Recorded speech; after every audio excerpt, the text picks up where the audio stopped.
twanditse indirimbo icambere tubanza kuyishira muri eglise kugira tubone biratanga ubuzima irakigwa canke dusubire ku matravaye. Nari mu mwijima mwinshi zimira ntaziyonja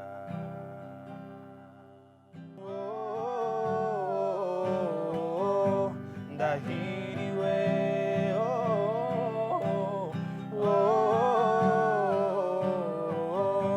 ndahiriwe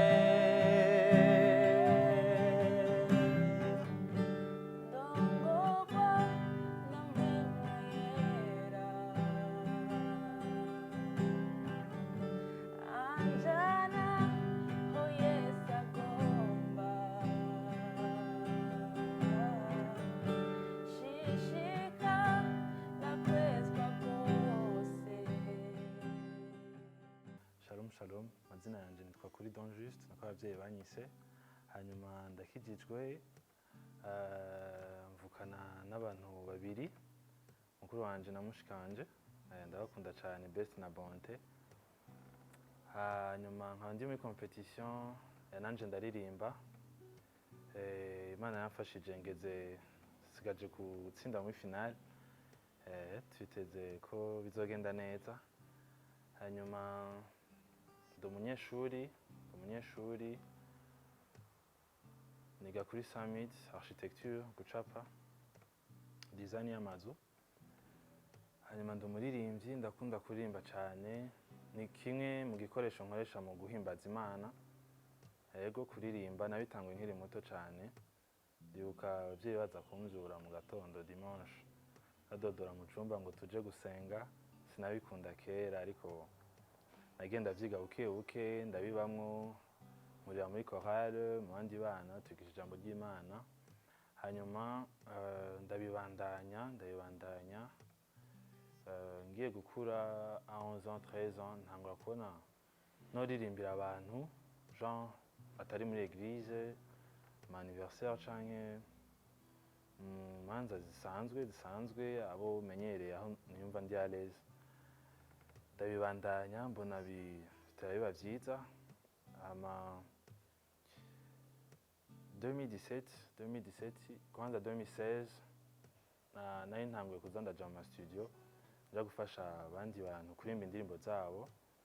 Umunsi wa mbere nibuka nja muri studio nari ngiye gukora indirimbo y'ishirahamwe yitwa MIDA, Ministère des Archanges. Taririmba indirimbo hama tuyikoze abantu barayikunda, ndiko ndayumviriza niho numva ijwi ryanje nkavuga ati yasha birakwiye ko nanje nja muri studio nkakora indirimbo niyandikiye ko musaba imere neza. Hanyuma ndavyumvira ko ntangwa kwiga ubuzima bw'abandi, mbe vyagenze gute kugira bafate amakaramu bandike bashiremwo ama melody. Bona vyanyoreye kwandika, nagenda vyiga buke buke, ndatangura 2017 ndandika indirimbo.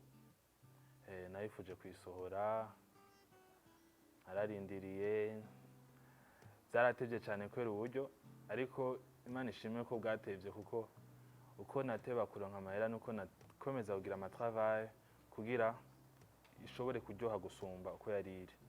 Hanyuma 2020 nibaza niho nasohoye iyo ndirimbo ko kuri YouTube. YouTube yanje yitwa DJ KURI Gospel, mwashobora kucako mukayiraba, iraryoshe cyane mwaza guhezagirwa n'umwayiraba. Hanyuma nabandenje nandika gushika n'ubu.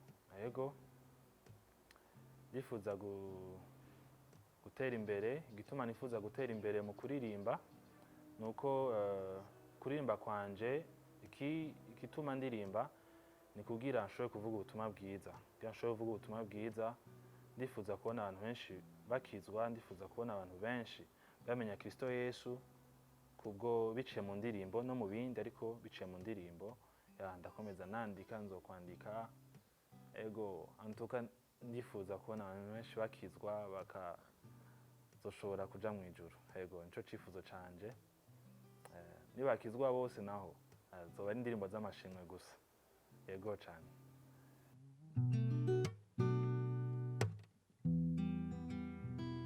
Okay.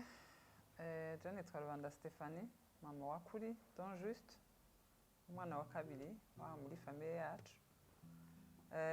Ni umwana akunda kuririmba cyane, afite ingabire yo kuririmba, arabikunda kandi yabihereye kera, yabihereye ku masenturi yiwe y'amapantaro, atora agati, iyo sentiri ikaba igitari, ako gati kakaba akavugisha, ari muto cyane, aratarukira ibigopo ku biti, akaja no ku ntebe, aguma aravuza.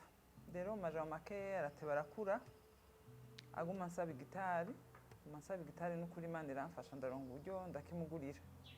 Ho rero yarashobora no kurara yicaye ariko aravuza, agerageza, agira uturirimbo, yego no ku rushengero asanzwe atuvugiriza. Ni ingabire rero yamanye kuva kera kandi akabikunda.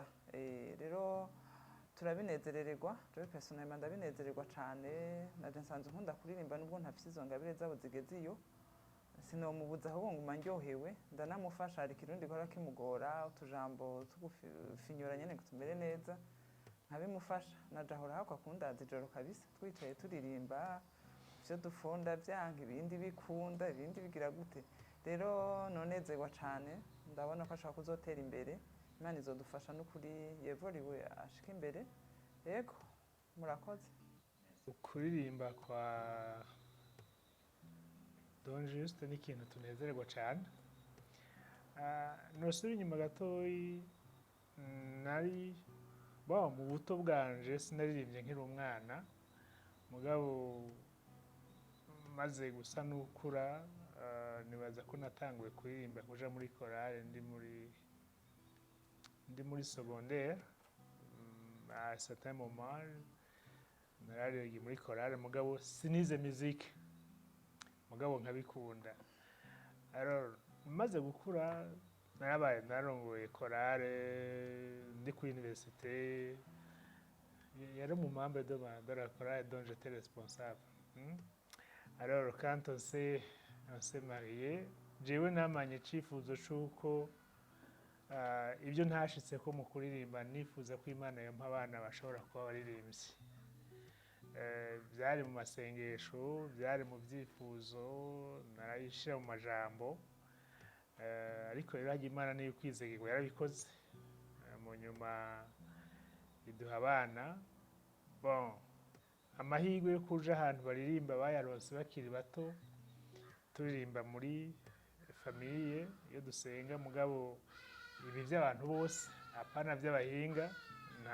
Sinigeze mvuza gitari, nta instrument nimwe navugije, mugabo ijwi rimwe amadiyeze rimwe ndarironka.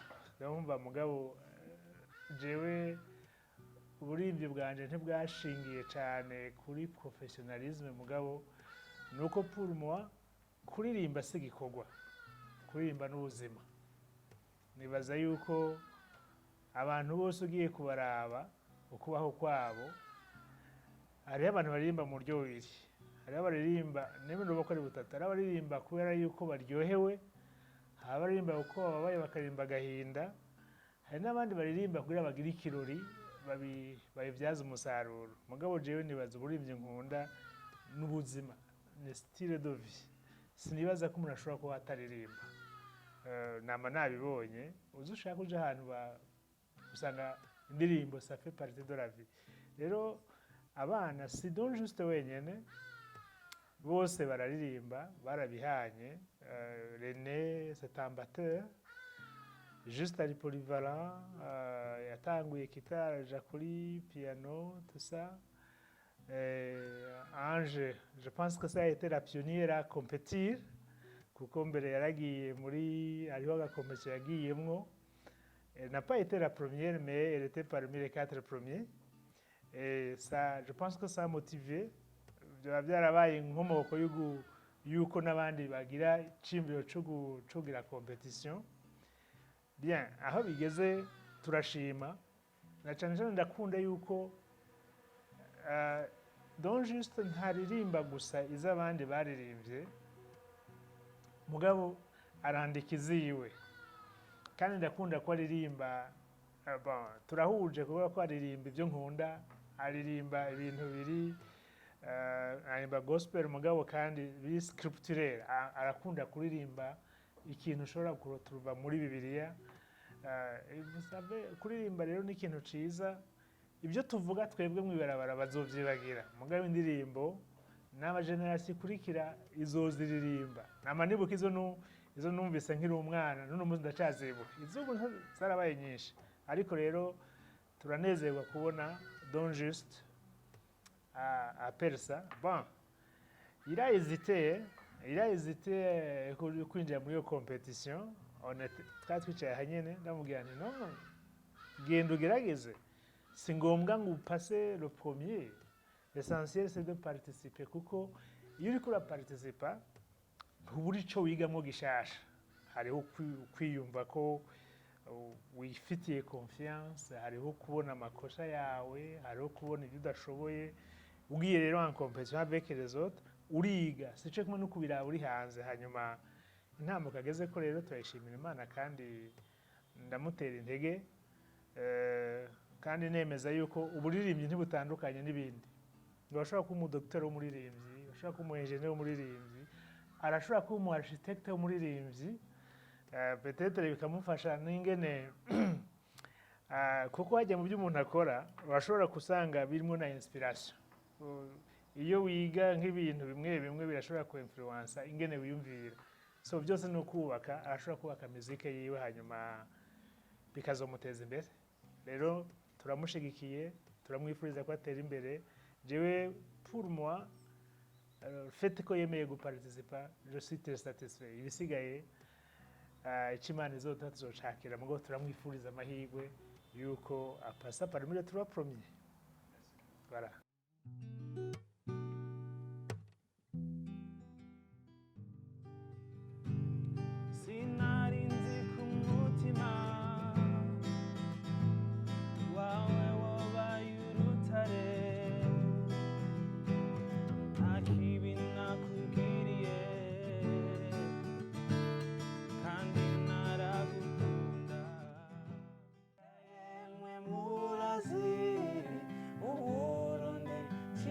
Chachu kiba mwibahari nini n'umutima wagutse n'abantu b'abagabo, imisozi